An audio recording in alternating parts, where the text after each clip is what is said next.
Hi, this is Sean, and I'm doing a review on the Game and Watch Zelda.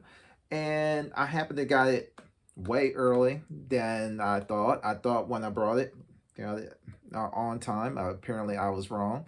And I just want to show y'all my review and impressions of the item. So here we go.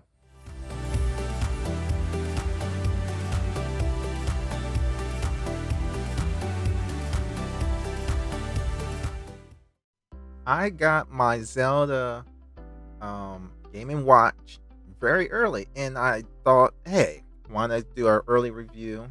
I saw that at Walmart, and it was for $43. I'm not sure that's the official price, but that's what I got today. Yesterday. Um, Yesterday would be the 8th of November, and I said to myself, I got the Super Mario one and I enjoyed it. I only played it a little bit. I wanted to do a review on that when I first got it, but there were so many reviews out there. I decided to hold back on that.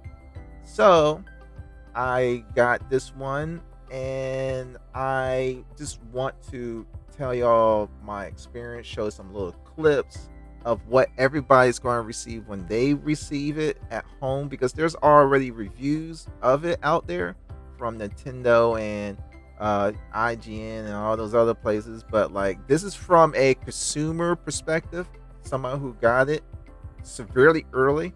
And here we here's the box. It looks no different from the way the other one looks, and it's pretty much the same thing. I love the box art. You got technically three games.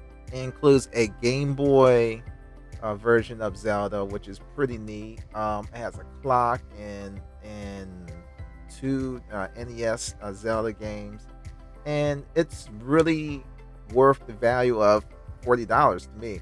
Now, as you can see, I got a knife, and I tried to open it that way. I don't recommend this because I end up in a little bit. You will see I scratched up the box art a little bit. If you want to have this as a collector's and you just want to open it, I do not recommend using a knife. That was one of my biggest mistakes out there, trying to open this box with a doll behind knife. Um, this thing is really, really put together tight. And as you can see, I'm going for a little bit of struggle. The box inside is very different from the original Super Mario. The original Super Mario Game and Watch had a white box. This has a black box, and this comes with a game code or some sort of code. I'm probably going to enter that into my Nintendo Switch. I don't know what that does. It might give me some points. That's something that wasn't in the Mario Game Watch. You got your manual. The manual looks pretty standard. It just has the Zelda uh, um, title on it, and the user guide is pretty standard. Neato. Um, and there's nothing else in the box. I was just shaking it, hoping that maybe some change will come out. I don't know. Mhm. Playing with the box a little bit more, and I'm not sure why in God Green Earth I'm cutting the other side of the box. I clearly got some problem. Um, but I think I just want to slide it out so I can show you, the differences on the plastic cover of the box art and the box itself. And it has like a little Game and Watch um, picture in it. The box is really unique. They actually took some really good time making the box. So, you know, Nintendo is the king of cardboard. And I like the Triforce. Ooh, look! And if you look at the back, It's also shaped like a triangle. It's pretty neat. Um, as you can see, I'm opening the side corner of the box. Um, it comes with another USB-C wire. You can never not have enough of those. Honestly, I'm glad that they included in there because they are really hard to find, and getting a good pair of USB-C is very expensive. Uh, I'm taking out the Game and Watch, and it's green. Um, and it's really neat. Um, I noticed something immediately when I pulled it out. It has two extra buttons compared to the Mario one. As you can see, it has a select and start button on there. That wasn't in the Mario version.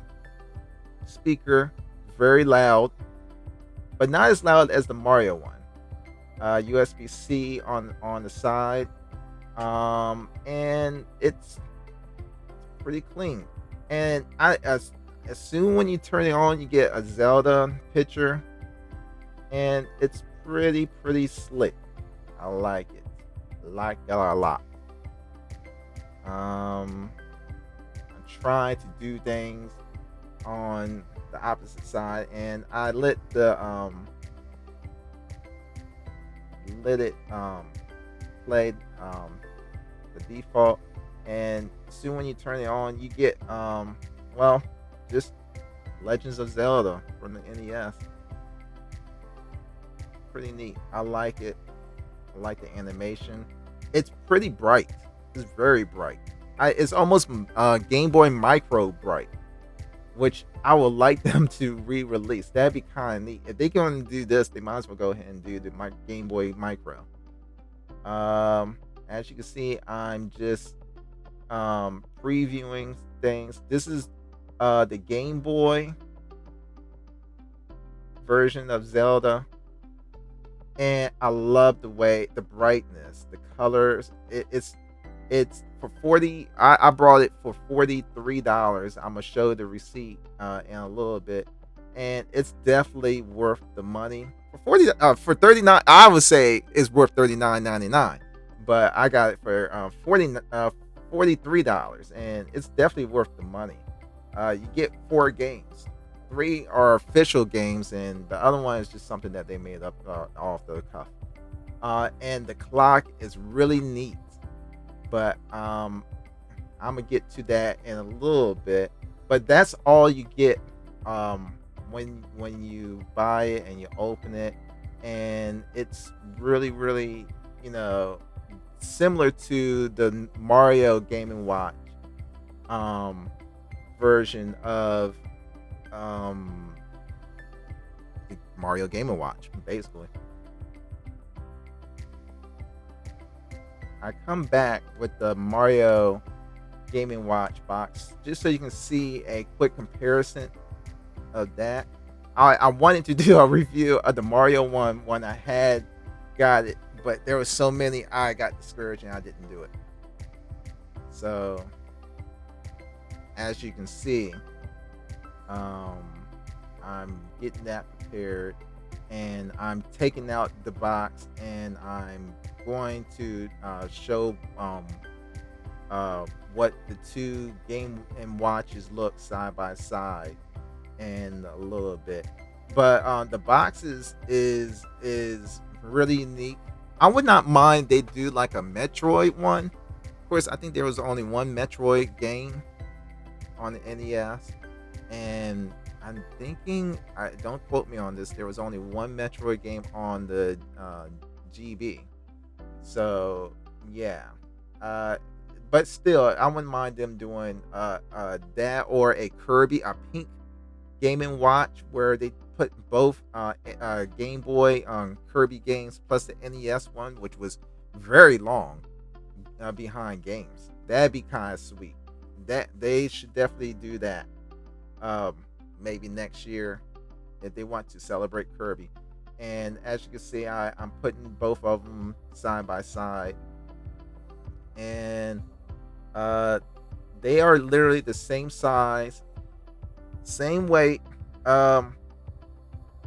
I don't want to say that the Zelda screen is brighter, but it's definitely a lot cleaner. And the two extra buttons, the start and select button, definitely shows off in the Zelda.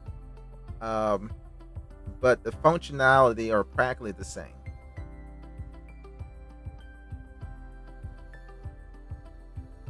And yep, start and select.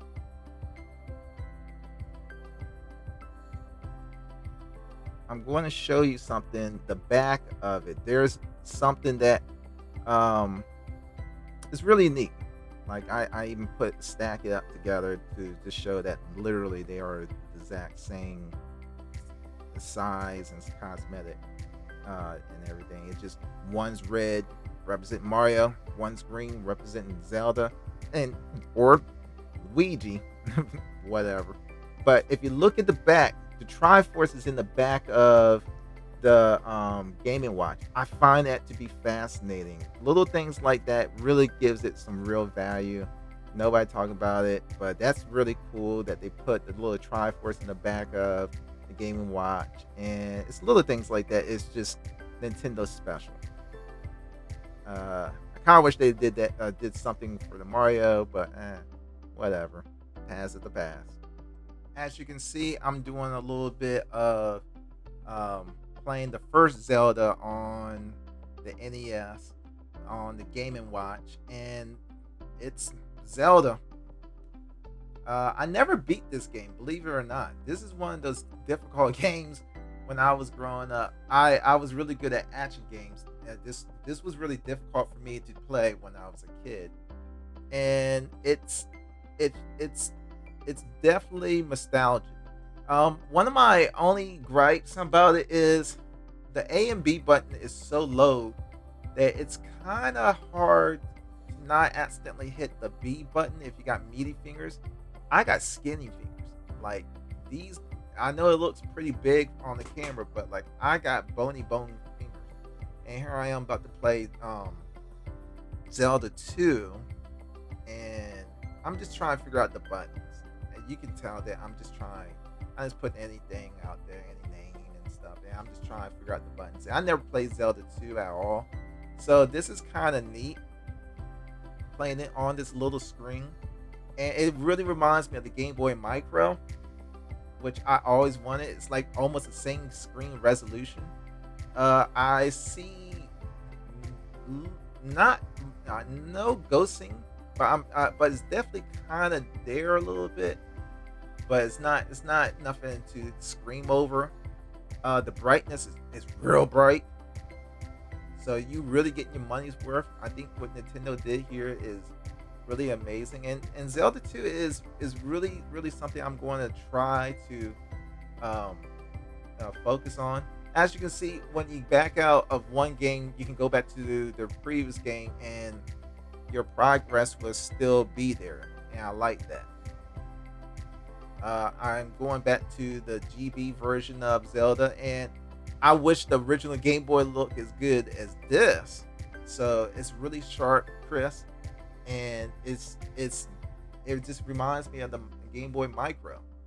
If they did every day a Game Boy Micro anniversary, this would be it. The way I would like it look like this. And you can tell I'm having some issues trying to figure out the button layout. This is basically Game & Watch, but it's just whack-a-mole with Zelda face on it. So, it's just a little extra bonus. They didn't have to do it, but they did it because they Nintendo. They like to give a little extra. And I say the clock is probably my favorite part. I wish there was like a way that I could keep the clock going. Maybe like a stand or something. I don't know, but I like watching the animation, and every minute, every second, there's something new. Like I don't know how or they program it to do so much. It's probably the best part of the whole Game & Watch, just watching it do its thing. If they had a screensaver, that would be awesome. I would love them to have like a screensaver. Like I would totally purchase it for like, I don't know, $5, $4.99. And like I'm just displaying, you know, the image of just the clock going. Like, it's just amazing how it looks. And, you know, Zelda just fighting up a storm and the enemies are constantly going. And he will die in this. I find that to be funny, but it's amazing how much detail and craftsmanship that they did on this gaming watch. Like, I would blow my mind would have been blown if I had something like this as a kid. And the battery life is pretty good, pretty good. I think this is definitely a good collector's value, and I don't know what the real price is. Like I said, I got it at Walmart, and they charged me, what was it, $43. I don't know if that's the real original price. I got my receipt, and I'm going to show my receipt here in a little bit. That way nobody think I stole it or anything like that. No, I purchased this. Yesterday, it was November the 8th. When I got home, I found out it's supposed to be released the 12th. So I was like, wow, you know. But people get early releases through the mail all the time. And this isn't like anything unusual with Nintendo. And I've seen the reviews, so it's not like I'm doing anything spectacular. I just thought, you know, I start off my first review on Informersinc after rebooting the website, which I'm still working on in many years. So yeah, I figured before I end this, I show what they look like side by side. Sorry, they not standing side by side in a more cleaner position, but they fit in the light box. So I'm happy that, you know, I got both of them. It was definitely worth the money. It's actually weird that the Super Mario one, it looks worn out. I only played it for like 2 times. So yeah, these things, they if you look at the D-pad, it definitely gets some fingerprint dirt real quick. But other than that, I like how the A and B is laid out on the Super Mario one. And I kind of wish it was farther up on the Zelda one, but you know, it is what it is. I will do what I can to make do with the situation that I'm in, and I'm going to show you what it looks like when they go to sleep. I find that part to be really fascinating. I'm gonna skip to that part in 1 second. And here goes the Mario one goes to sleep first. And you know, used to see Mario, he's just laying on the grass and he's taking a nap. Yep. But the Zelda one is a little bit odd. So watch how this looks. Any minute now. It's like you see Zelda and just laying there. I'm assuming she's dead or asleep. One of those two things is happening with her, and then it just goes straight to black. As you can see, here's my receipt. I going to, as you can see, I'm also censoring my personal information on it. But yeah, I got it at Walmart, and I paid for it, and that's how much I paid for it. And it was kind of neat that the salesman was nice enough to sell it to me. I think he got one for himself too. So yeah. Please like and subscribe my video, and catch you later.